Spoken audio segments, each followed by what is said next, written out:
Hi, Jane here from Poppy Patchwork, and in today's video I'm going to show you my top 9 quilting tools that I always use in the sewing room.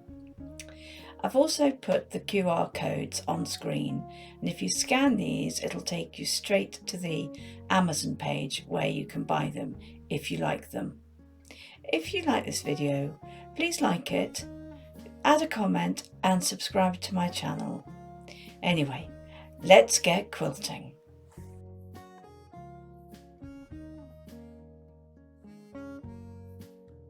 So the first of my favourite tools are actually two tools. They are omni-grid rulers, and the ones that I use mostly are this 6.5 inch square omni-grid ruler and this one which is 4 inches by 14 inches. And I find the size really handy to use on a regular basis. I do have another omni-grid ruler which is your 6.5 by 24.5 inch ruler, but it's really big and unwieldy, so I find these are just the right size for me.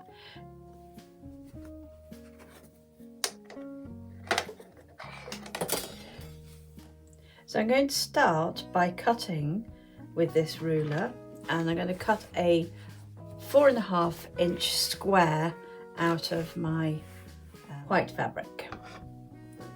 So I start by lining up a little bit more than 4.5 inches so that I can trim it down.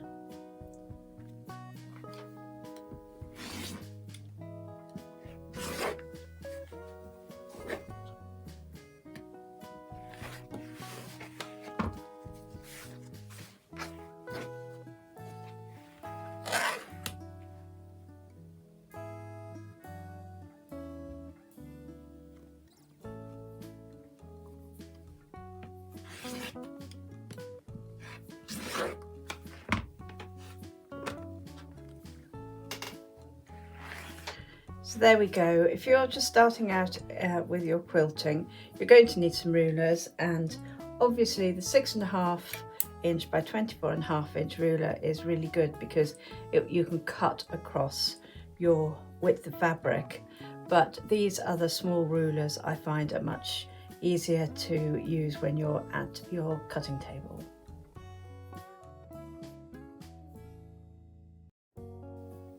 The next item is one that I use all the time. It's my 6.5 inch triangle square up ruler by Quilt in a Day, and I make a lot of half square triangles, and this helps me get a really good finish for the triangle. This helps me cut the triangle to the right size. So there are other triangle square up rulers on the market, but I find this one the best for me. So what you do is you line the stitch line along with the size that you like your triangle to finish at, and in this case I want to cut mine to 3.5 inches. So I've lined the 3.5 inch line on the ruler, on the stitching, and now we're going to cut up one side and down the other side. And the other thing that you can see on this ruler is you've got this line here, you've got this vertical line here. That's really useful if you are trimming quarter square triangles where there's a seam here and a seam here. You can line both up and get the perfect size.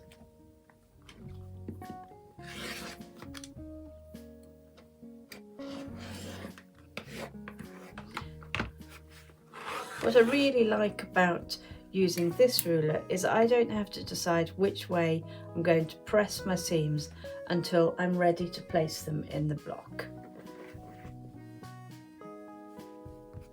So now I can press my seams either way, and then I just cut off the little dog ears. So that is the 6.5 inch triangle square up ruler. So the third item on my must-have list is my quilt block notebook. This is a book I've designed myself, and I'll show you how you can use it. So each page has got a grid on the top here and a little section here for notes. So what you need to do is we've got a grid that is 6 by 6. If you're designing a quilt block that is a different size, maybe a 4 by 4 or an 8 by 8, then you just need to draw the extra lines. So I'm just going to start by drawing in the extra lines.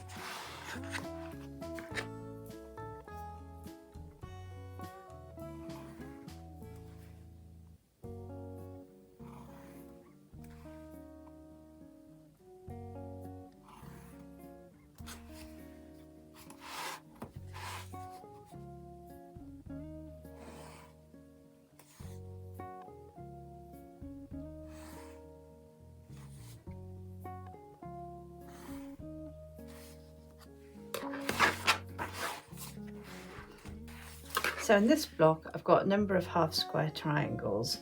So I'm going to draw these onto this block diagram.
And then once I've labelled them up, I'm able to work out how big I need to cut my pieces. So if I'm going to do a 12-inch block, I'm going to divide the number of units across the top. So I've got 4, 1, 2, 3, 4, and so 12 divided by 4 is 3.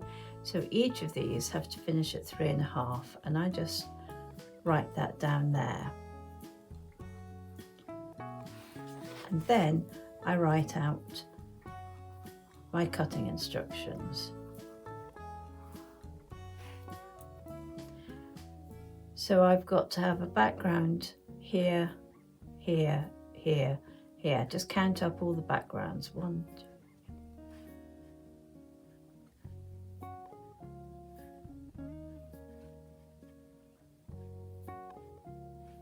So 16 backgrounds, and I know if I'm going to make half square triangles, I get 2 out of a square.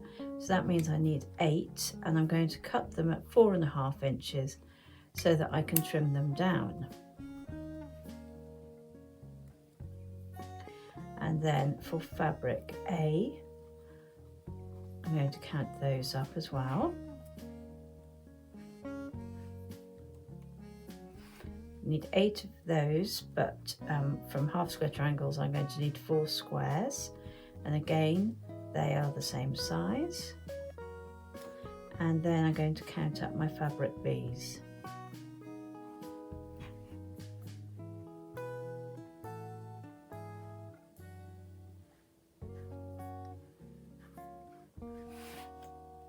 There's 8 of those, so I need 4 squares.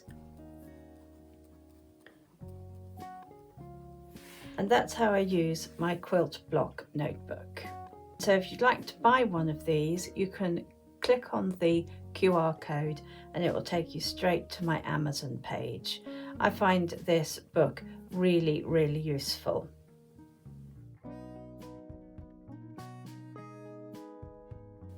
The next item that I find really useful as a quilter is this Quilter's Cut and Press mat by Jayne Taylor.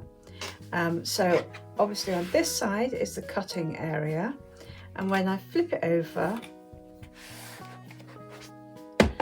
I get to the pressing side, and it just is fantastic because it just really speeds up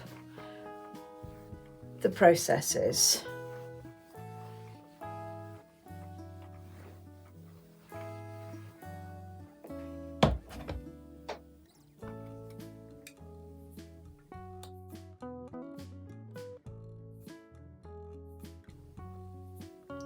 The next item on my must-have list is another ruler. It's the Ultimate Flying Geese tool by Creative Grids. It's been designed by Deb Heatherly.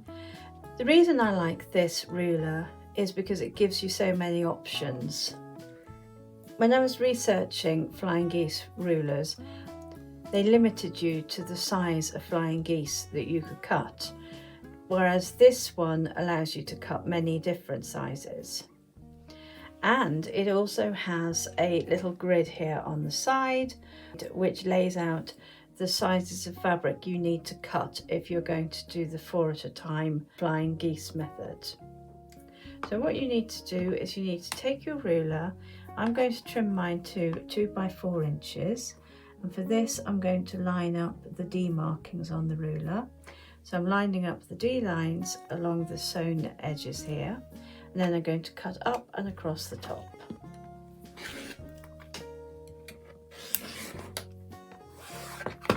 I'm then going to turn the unit round. I'm also going to turn the ruler around, and again I'm going to line the D markings up with the sewn lines, and then I'm going to cut up and along the top.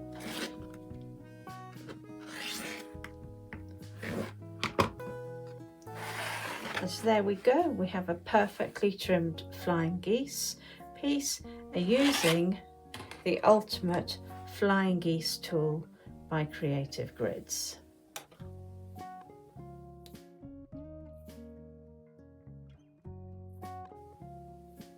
So my next essential item is this seam fix. It's basically a stitch ripper or a quick unpick, and I always need to unpick my seams. Whatever I'm doing, I always seem to make a mistake, and so I found this one and it's really, really useful. It's quite big, so hopefully you shouldn't lose it, although I do often lose my quick unpicks.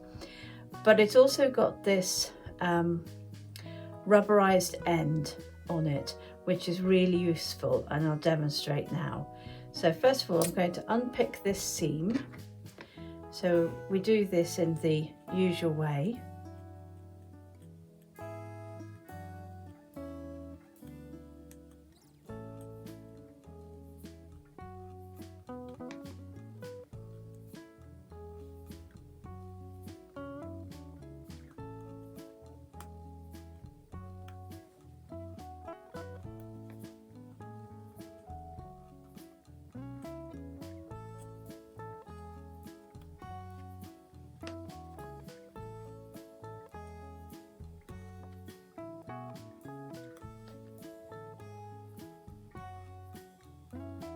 I know that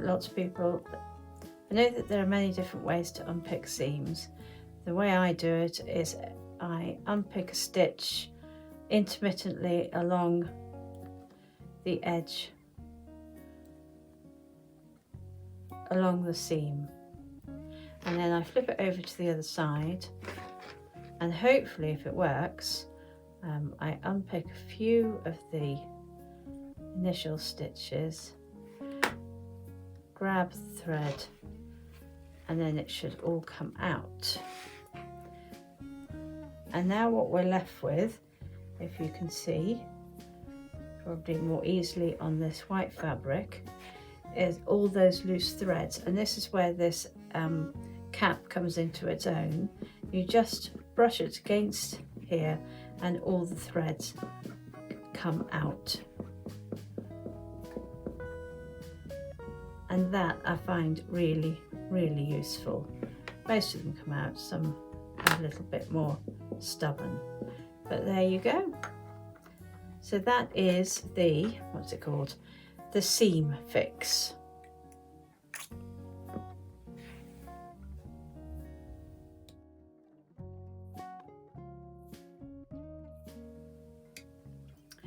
The next item that I find really useful is a rotating cutting mat. Now this is useful if you want to cut your unit without moving it. So I'm making some half square triangles using the Magic 8 method. So with this I need to cut in 4 times, but I don't want to move the unit, otherwise it's not going to be accurate. So I've placed the unit onto the board. So I'm going to make the first cut.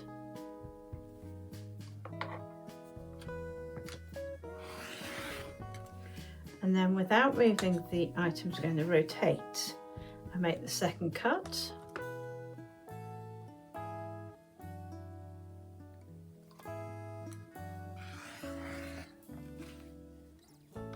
Rotate again.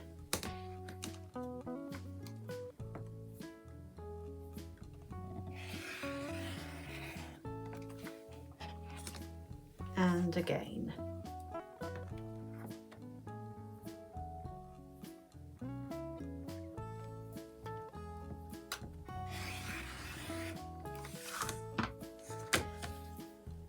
There we go.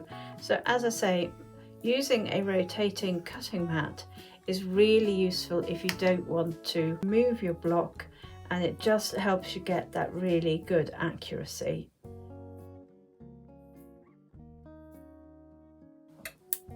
So the next must-have item on my list are these binding sewing clips. They're known by many different names. Clover calls them wonder clips, but they are just really useful because you can just clip them in place. So I use them when I'm doing binding and I'm clipping my binding in place. I find that much easier than using the old-fashioned hair grip type clips, and definitely easier than using pins. So yeah, I think they're fantastic.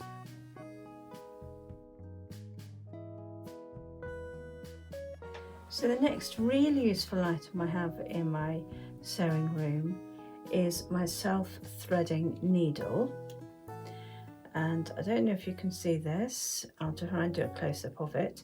It's not like your normal needle, and I find it really useful if I want to put 2 threads through the eye of the needle, what would be the eye of the needle, and then pop your knot. So I'm going to try and demonstrate. Perhaps should have used a different colour thread. So on the back here I've got 2 threads. One's come from the front of the piece and one is the bottom thread. And first of all I'm going to tie a knot, and I'm going to make sure that knot is pretty close to that stitching. Now I need to thread the needle, and so I'm going to try and slide both of these threads onto the gap in the needle like that, and then I'm able to take a small stitch and bury that knot in the quilt sandwich. There is a small popping sound, and there you go, that's done. So I'll do it one more time. So I've got my 2 threads, one from the top and one from the bottom. I'm going to tie a knot in that quite close to the stitching, and then I'm going to thread both of those threads onto the needle, and then I'm able to take a small stitch and pop that knot.